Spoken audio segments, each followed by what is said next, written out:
Can you do that again?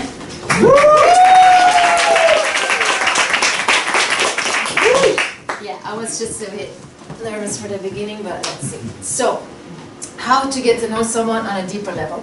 I would like to talk about the 16 personality types of the Myers Briggs Type Indicator. Who has heard about those? Cool. So I'm going to talk about that a little bit, but I'm also going to talk about how you can use it to deepen your relationships. See, I'm just for the start, gonna be less professional. The way we behave depends on different things, of course, your personality, but also your experiences, your environment, your personal goals. And this model focuses mostly on personality and how your personality type is likely to behave. So it's not like the Bible, but it's pretty accurate. It's based partially on Carl Gustav Jung is part of there, but I got 5 minutes, so I'm not going to get into that too much, but at the end I'll give you some resources. Okay, so let's get into it. The Myers Briggs uses 4 parameters. Next. Yes. Introversion, extroversion, sensing, intuition, thinkers, feelers, and judgers and perceivers. And then they make all possible combinations of those, and then you get 16, right? So let's get into those. Next. Introversion, extroversion. Many people think that that is about, are you shy with people or are you confident with people? But that's not really what that is about. It's more about where do you get your energy from. Next.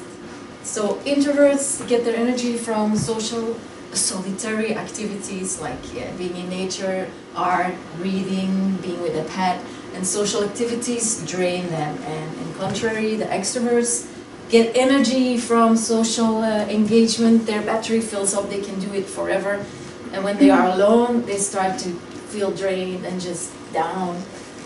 So it's not that introverts don't like people, just not too many and not too long. So the question now is, where would you put yourself on the scale? Who are the introverts here? Extroverts, yeah, well, the other ones. So you remember that? Only three of them. You, really? So that is your first letter you can remember in I or in E. Okay, next. Sensors and intuitives. Intuitives kind of speaks for itself, I guess, but sensors a bit harder to explain.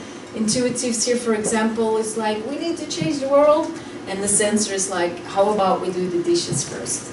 So it's like intuitives are up there, and the sensors are like, let's put your feet on the ground. Next. So to explain that a little bit better, sensors, they love using the 5 senses. They are very realistic, down to earth, practical, concrete. They love traditional things, familiar things. Intuitives, on the other hand, are like imaginative, dreamers, abstract, innovative, original. Sensor would be somebody who says, I need more data. And the intuitive says, that sounds like a good opportunity. So where would you put yourself? Where are the sensors here? Not too many. And the more intuitives then, I guess, or not so sure. So that's your second letter. Sensors get an S, intuitives an N because you already have an I. So that's an N. Okay, next. I mean, this is obviously very superficial, fast explained, but let's just play the game, right? Then you have the thinkers and the feelers. I don't have a long explanation there because I believe that is a very clear one, even with this. The thinkers like facts and figures, and they make a list, pro and cons, and if they make a decision, that's what's going to happen, and feelings have no place in decision making whatsoever. And the feelers can have a list of 100 cons, and they're like, yeah, but it feels good, I think I'm going to do it, or the other way around. So, who are the thinkers here? Like, no, facts, figures, feelings are... Alright, so quite some feelers then, yes? It's a nice mix here. So that's your third letter, a T or an F. There's one more. Yep. Judgers and perceivers. Judgers really like things to be clear and organized. let's get settled, and the perceivers are like, let's keep things open, let's just see what comes. Oh no! Next. So yeah, so very organized and predictable, and these ones are improvising and opportunities. Okay, pick your letter, I don't care. Next. Yeah, all the time. Next. So what you can do with that, you can use it for yourself. You do a test online somewhere and you're gonna learn so much about yourself just because of the questions. And also if you get your result and you read about that, you're like, yes, that's true, no, that's not true, and you just learn a lot. Next. But you can also use it with other people, that is really fun. You do it, you pick a test, you do it together out loud, and you hear the other person's answers, your answer. You can be, even with somebody you think you know, can be like, no, that's not you. And you can have super interesting conversations. Also, in the end, you get your end result, and you read about it, and you're like, look, that's really like me. And your friend is like, no. Or like, yeah, that's super fun to read. So that's how you can use that. And the last one,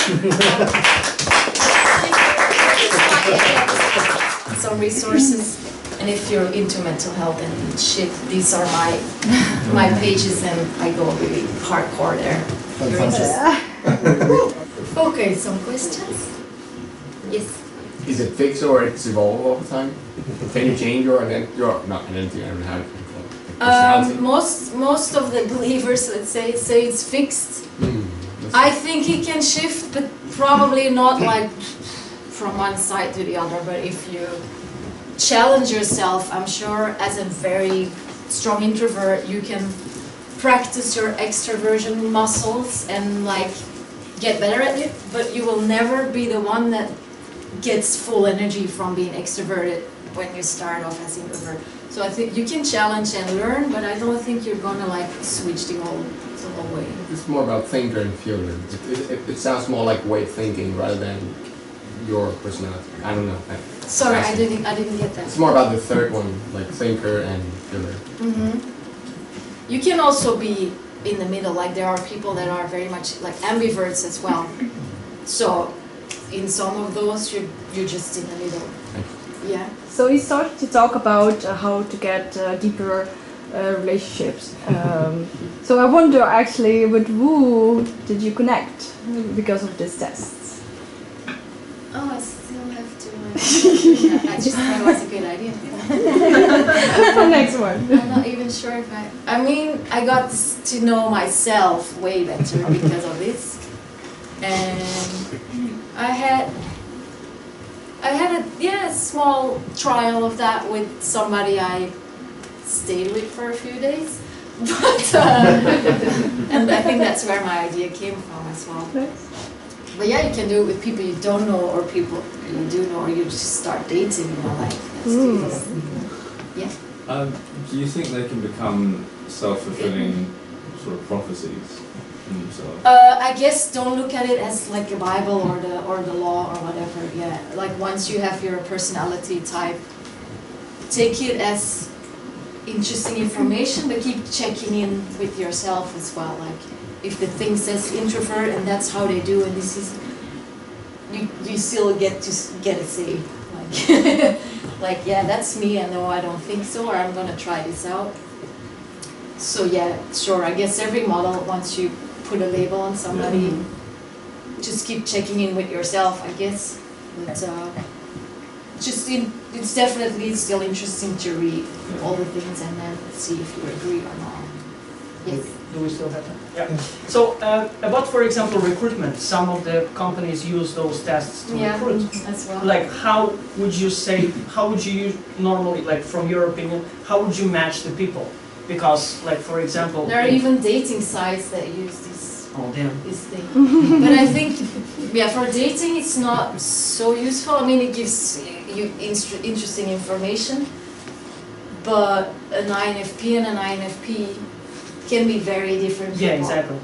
It's just how they perceive certain parts of the world, or how their decision making works, but it doesn't mean you're going to be a good couple or not. Yeah. Yeah.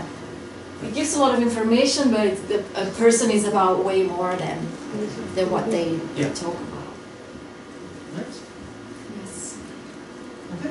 No more More questions? questions? Hang on. Is there time for one more question? I have Yeah, one yeah. more question. We still have time, right? Do you have time? Yeah. My only question is this, because the suggestion was that these personality types are immutable. So my question then is, does every personality... Which means they don't change? Yes. Yeah. So my question is then, is every of the 16 personality types equal in terms of, you know, how valuable they are, or are some personality types better than others in terms of, say, success in life or success in career or happiness? Oh, I'm or sure some would well-being? say. I'm sure some would say they are better. Typically the ESTP. There are some that have like a bigger ego, maybe, but they all have their thing to offer to the world. Some things extroverts can make things happen better because their ability to communicate and whatever, and introverts have other qualities. They can see what's happening without words, or something that extroverts cannot do. I didn't prepare this, but yeah, they all have very valuable things to offer. I'm sure we live in quite an extroverted world, so not everybody has the capacity to understand that maybe, but there's definitely no hierarchy or... Yeah, because my own personal experience is that a lot of the extroverts in my life, they may have success in the exterior, but they seem to be discontented people. You know, they always want more, they always want to strive for more, they're not good enough, whereas the introverted people are usually my friends who have deeper conversations. Yeah, they You have know, an inner they're- life, right? Okay, Yeah. I think it has not only to do with extrovert introversion here, also with thinkers and feelers and sensors and remember? Perceivers. Yeah, because all of those parts tell you a bit about how deep they think about stuff and well what they find interesting or not. Yeah. So that's not only about introversion, extroversion. Yeah. Okay, that's technically the end of the... That's all. Thank you.